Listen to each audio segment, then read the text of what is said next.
Hi. Okay, so How you doing? today we're just going to talk briefly about social justice.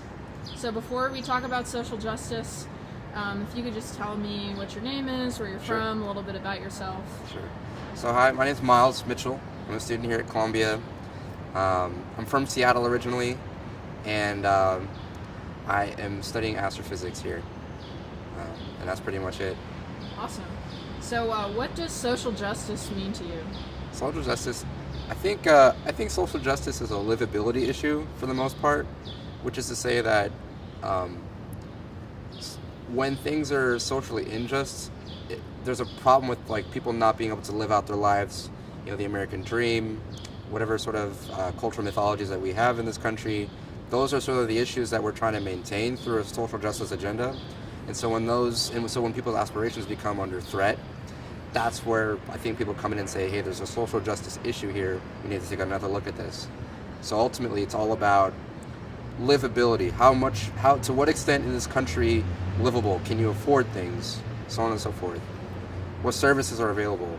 Great. Yeah, so I was just about to ask, what do you think you mentioned some of the issues of social justice, and of creating livability. So what would you say some of those sections are? You kind of were just starting to say some of them, but maybe just expand a little on that. I mean, social justice is a huge world of problems and solutions and discourses. But I would say like the hot button issues right now, obviously like institutional racism with regards to like the criminal justice system, police bias, police brutality. Those are problems that create unlivable conditions for people of color, for sure. Another social justice issue, for instance, would be like illegal immigration, how that affects people of Hispanic origin or in the country by either because they're refugees or because of other circumstances they've been brought here, or because simply they need a job and they don't have a way of surviving in their own country.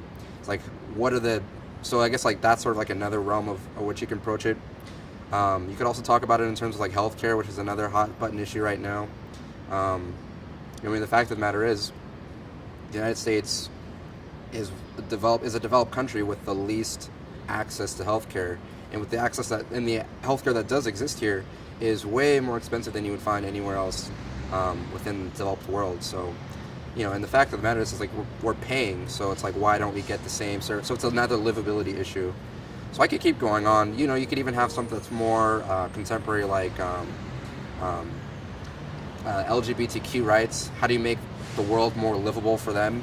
In terms of like transgender murder, violence, recognition.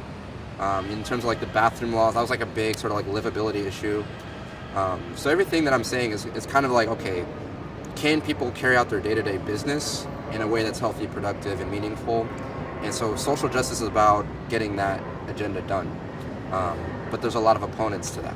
And it's kind of counterintuitive, but that's why the fight keeps going, and that's why people are motivated to keep going.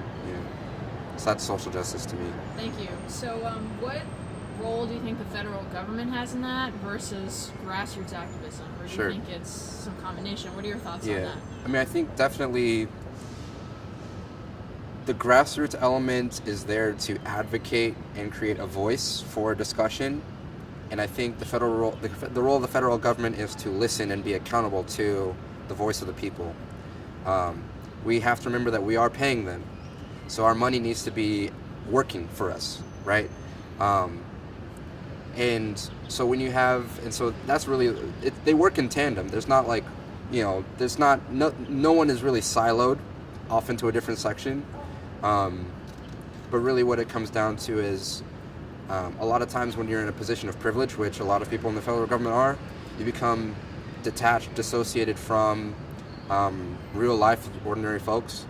And so it's important to keep in touch with normal people, with people who of modest means, and that's where the grassroots activism comes in, because those activists, even though they are living in ordinary conditions or average conditions, like they are oftentimes the most articulate in the masses, who can actually articulate what's going on and are well read, and they can make suggestions that are that can contribute to a productive conversation, even if sometimes it is controversial.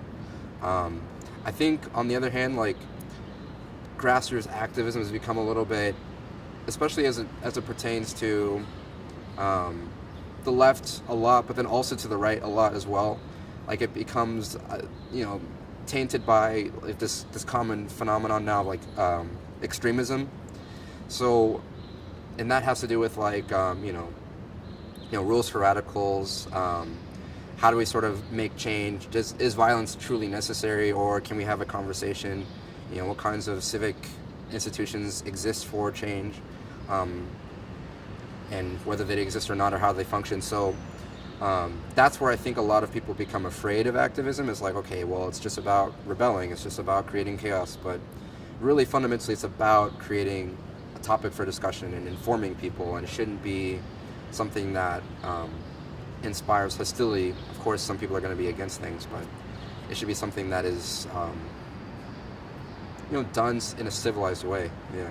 Yeah, that's all we have time for, but thank you so much for your sure. thoughts. Cool. Thanks. Thank you.